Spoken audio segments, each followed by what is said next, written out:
بسم اللہ الرحمن الرحیم۔ محترم سامعین، ناظرین و ویورز، السلام علیکم ورحمۃ اللہ وبرکاتہ۔ امید ہے آپ اللہ تعالیٰ کے فضل و کرم سے خیریت سے ہوں گے۔ اللہ تعالیٰ آپ کو، آپ کے اہل خانہ کو ہمیشہ اپنے حفظ و امان میں رکھے، آمین۔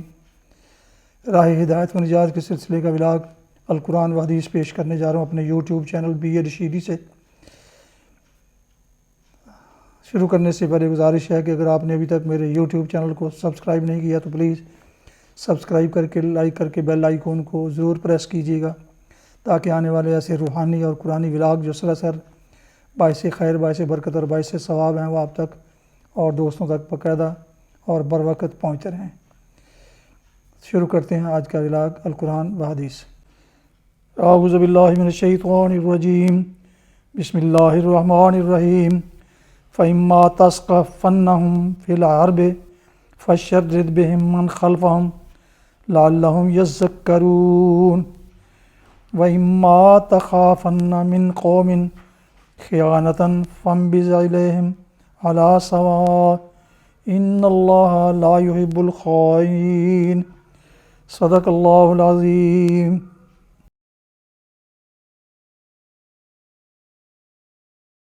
سورہ انفال کی آیات مبارکہ 57 اور 58 کی تلاوت سماعت فرمائی۔ اس کا اردو ترجمہ پیش کرتا ہوں۔ فَإِمَّا تَثْقَفَنَّهُمْ فِي الْحَرْبِ فَشَرِّدْ بِهِم مَّنْ خَلْفَهُمْ۔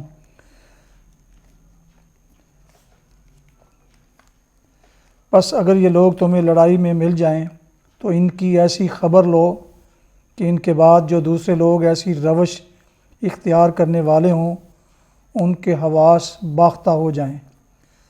توقع ہے کہ آباد عہدوں کے اس انجام سے وہ سبق لیں گے، اور اگر کبھی تمہیں کسی قوم سے خیانت کا اندیشہ ہو تو اس کے معاہدے کو علانیہ اس کے آگے پھینک دو۔ یقیناً اللہ خائنوں کو پسند نہیں کرتا۔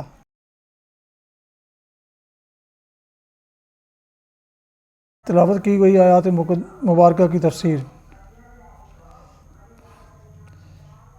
دوسرے لوگ ایسی روش اختیار کرنے والے ہوں، ان کے حواس باختہ ہو جائیں۔ اس کا مطلب یہ ہے کہ اگر کسی قوم سے جہاد ہمارا معاہدہ ہو اور پھر وہ اپنی معاہدانہ ذمہ داریوں کو پس پشت ڈال کر ہمارے خلاف کسی جنگ میں حصہ لے، تو ہم بھی معاہدے کی اخلاقی ذمہ داریوں سے سبکدوش ہو جائیں گے اور ہمیں حق ہوگا کہ اس سے جنگ کریں۔ نیز اگر کسی قوم سے ہماری لڑائی ہو رہی ہو اور ہم دیکھیں کہ دشمن کے ساتھ ایک ایسی قوم کے افراد بھی شریک جنگ ہیں جس سے ہمارا معاہدہ ہے، تو ہم ان کو قتل کرنے اور ان سے دشمن کا سا معاملہ کرنے میں ہرگز کوئی تعمل نہ کریں گے، کیونکہ انہوں نے اپنی انفرادی حیثیت میں اپنی قوم کے معاہدے کی خلاف ورزی کر کے اپنے آپ کو اس کا مستحق نہیں رہنے دیا ہے کہ ان کی جان و مال کے معاملہ میں اس معاہدے کا احترام ملحوظ رکھا جائے جو ہمارے اور ان کی قوم کے درمیان ہے۔ کسی قوم سے خیانت کا اندیشہ ہو تو اس کے معاہدے کو علانیہ اس کے آگے پھینک دو۔ اس آیت کی روح سے ہمارے لیے یہ کسی طرح جائز نہیں ہے کہ اگر کسی شخص یا گروہ یا ملک سے ہمارا معاہدہ ہو اور ہمیں اس کے طرز عمل سے یہ شکایت لاحق ہو جائے کہ وہ عہد کی پابندی میں کوتاہی برت رہا ہے، یا اندیشہ پیدا ہو جائے کہ وہ موقع پاتے ہی ہمارے ساتھ غداری کر بیٹھے گا، تو ہم اپنی جگہ خود فیصلہ کر لیں کہ ہمارے اور اس کے درمیان معاہدہ نہیں رہا، اور یک اس کے ساتھ وہ طرز عمل اختیار کرنا شروع کر دیں جو معاہدہ نہ ہونے کی صورت ہی میں کیا جا سکتا ہو۔ اس کے برعکس ہمیں اس بات کا پابند کیا گیا ہے کہ جب ایسی صورت پیش آئے تو ہم کوئی مخالفانہ کارروائی کرنے سے پہلے فریق ثانی کو صاف صاف بتا دیں کہ ہمارے اور تمہارے درمیان اب معاہدہ باقی نہیں رہا، تاکہ فسق معاہدہ کا جیسا علم ہم کو حاصل ہے ویسا ہی اس کو بھی ہو جائے، اور وہ اس غلط فہمی میں نہ رہے کہ معاہدہ اب بھی باقی ہے۔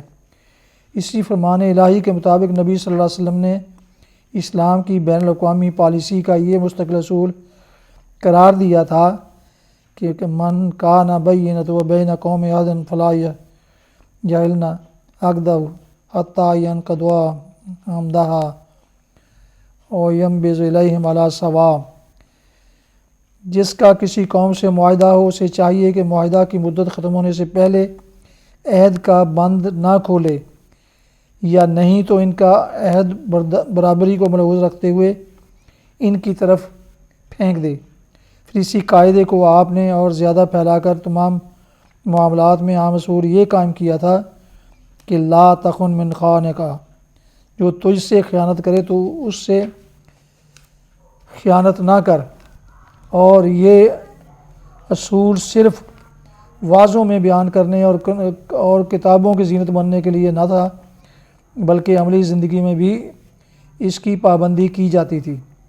چنانچہ ایک مرتبہ جب امیر معاویہ نے اپنے عہد بادشاہی میں سرحد روم پر فوجوں کا اجتماع اس غرض سے کرنا شروع کیا کہ معاہدہ کی مدت ختم ہوتے ہی یکایک رومی علاقہ پر حملہ کر دیا جائے، تو ان کی اس کارروائی پر عمرو بن عمسہ صحابی رضی اللہ عنہ نے سخت احتجاج کیا اور نبی صلی اللہ علیہ وسلم کی یہی حدیث سنا کر کہا کہ معاہدہ کی مدت کے اندر یہ ماندانہ طرز عمل اختیار کرنا غداری ہے۔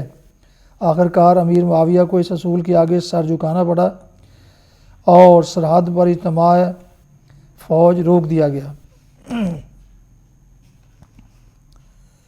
یک طرفہ نسخ معاہدہ اور اعلان جنگ کے بغیر حملہ کر دینے کا طریقہ قدیم جاہلیت میں بھی تھا، اور زمانہ حال کی مہذب جاہلیت میں بھی اس کا رواج موجود ہے۔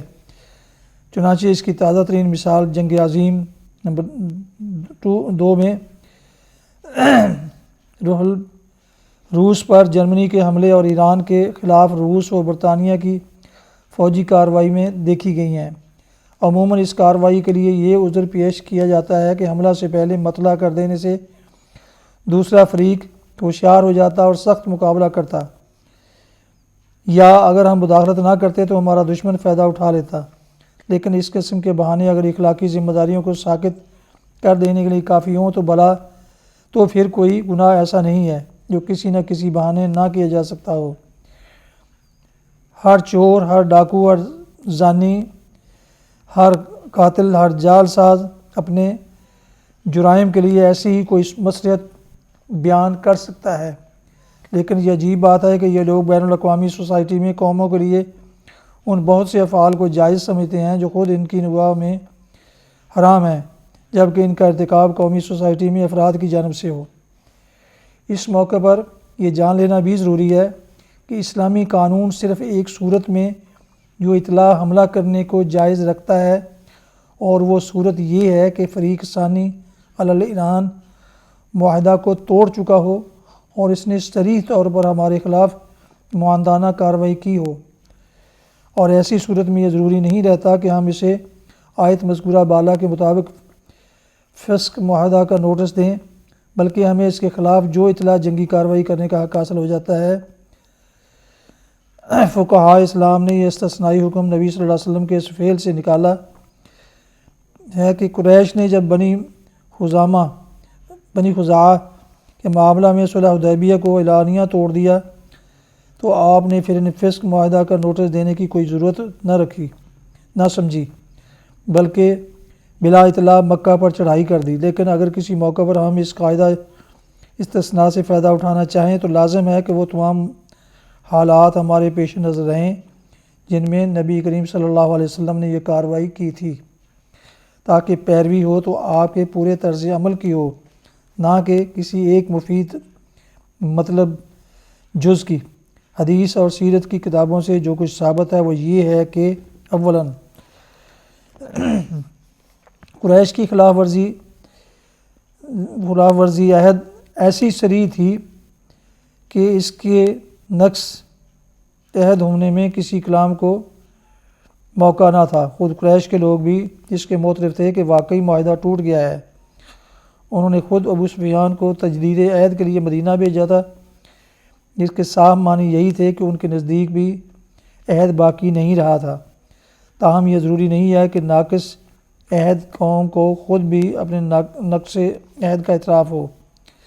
البتہ یقیناً ضروری ہے کہ نقص عہد بالکل صریح اور غیر مشتبہ ہو۔ ثانیاً، نبی صلی اللہ علیہ وسلم نے ان کی طرف سے عہد ٹوٹ جانے کے بعد پھر اپنی طرف سے صراحتاً یا اشارتاً و کنایتاً ایسی کوئی بات نہیں کی جس سے یہ ایمان نکلتا ہو۔ اس بدعہدی کے باوجود آپ ابھی تک ان کو ایک معاہد قوم سمجھتے ہیں اور ان کے ساتھ آپ کے معاہدانہ روابط اب بھی قائم ہیں۔ تمام روایات بالاتفاق یہ بتاتی ہیں کہ جب ابو سفیان نے مدینہ آ کر تجدید معاہدہ کی درخواست پیش کی تو آپ نے اسے قبول نہیں کیا۔ ثالثاً، قریش کے خلاف جنگی کارروائی آپ نے خود کی اور کھلم کھلا کی۔ کسی ایسی فریب کاری کا شائبہ تک آپ کے طرز عمل میں نہیں پایا جاتا کہ آپ نے بظاہر صلح اور بباطن جنگ کا کوئی طریقہ استعمال فرمایا ہو۔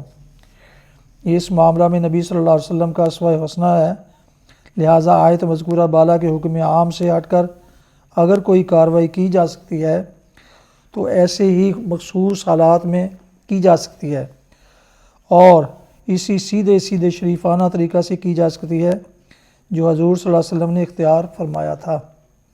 مزید برآں اگر کسی معاہدہ قوم سے کسی معاملہ میں بھاری نزاع ہو جائے اور ہم دیکھیں کہ گفت و شنید یا بین الاقوامی ثالثی کے ذریعہ سے وہ نزاع طے نہیں ہوتی، یا یہ کہ فریق ثانی اس کو بزور طے کرنے پر تلا ہوا ہے، تو ہمارے لیے یہ بالکل جائز ہے کہ ہم اس کو طے کرنے میں طاقت استعمال کریں، لیکن آیت مذکورہ بالا ہم پر یہ اخلاقی ذمہ داری عائد کرتی ہے کہ ہمارا یہ استعمال طاقت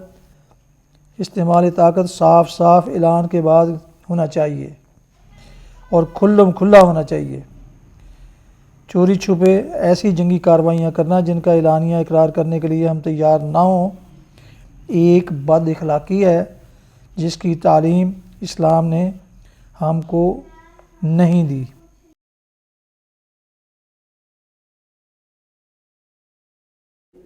حدیث مبارکہ، حضرت ابو امامہ رضی اللہ عنہ بیان کرتے ہیں کہ ایک شخص نے کہا، یا رسول اللہ صلی اللہ علیہ وسلم، مجھے سیاحت یعنی ترک دنیا کی اجازت عنایت فرمائیے۔ تو نبی صلی اللہ علیہ وسلم نے فرمایا، میری امت کی سیاحت اللہ کے راستے میں جہاد کرنا ہے۔ حسن سنن ابی داؤد کتاب الجہاد حدیث نمبر 2486۔ فوائد۔ سیاحت کا عام مفہوم تو زمین میں چلنا پھرنا، گھومنا اور سیر و سفر کرنا ہی لیا جاتا ہے، لیکن یہاں سائل کا مقصد دنیا کی لذات و معلوفات، جمعہ و جماعت اور تعلیم وغیرہ ترک کرنے کی اجازت طلب کرنا ہے تاکہ وہ اپنے نفس پر قابو پانے کے لیے آبادیوں سے دور جنگلوں اور ویرانوں میں جا کر رہے۔ نبی صلی اللہ علیہ وسلم نے فرمایا، دنیا کی لذتوں ہی کو چھوڑنا ہے تو اس کے لیے بہترین عمل جہاد ہے، جس میں ہر وقت موت انسان کے تعاقب میں رہتی ہے۔ جب موت ہر وقت انسان کے سامنے رہے تو کون لذتوں میں الجھنا پسند کرتا ہے؟ گویا یہاں سیاحت سے مراد جہاد ہے، اس لیے امام ابو داؤد نے یہ روایت کتاب الجہاد میں ذکر کی ہے۔ اس کی سند میں قاسم راوی ہے جس پر بہت سے محدثین نے کلام کیا ہے اور معبود، لیکن راجح یہی ہے کہ وہ حسن الحدیث ہے۔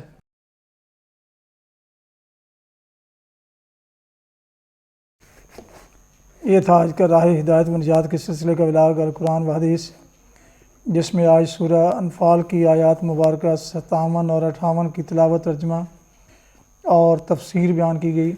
اس کے علاوہ ایک حدیث مبارکہ بھی آپ کی خدمت میں پیش کی گئی۔ آج کا ولاغ ختم کرنے سے پہلے ایک دفعہ پھر گزارش ہے کہ اگر آپ نے ابھی تک میرے یوٹیوب چینل بی اے رشیدی کو سبسکرائب نہیں کیا تو پلیز سبسکرائب کر کے لائک کر کے بیل آئیکن کو ضرور پریس کیجیے گا اور دوستوں سے شیئر بھی کیجیے گا تاکہ آنے والے ایسے روحانی اور قرآنی ولاگز جو سراسر باعث خیر، باعث برکت اور باعث ثواب ہیں وہ آپ تک اور دوستوں تک باقاعدہ اور بروقت پہنچتے رہیں۔ اللہ تعالیٰ آپ کا حامی ناصر ہو، اللہ تعالیٰ آپ کو، آپ کے اہل خانہ کو ہمیشہ اپنے حفظ و امان میں رکھے، آمین۔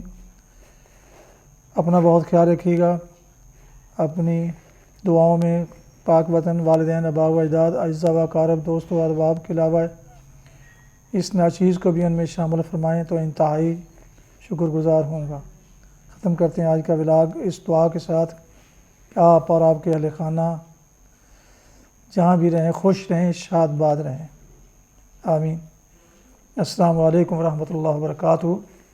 پاکستان زندہ باد۔ اللہ حافظ۔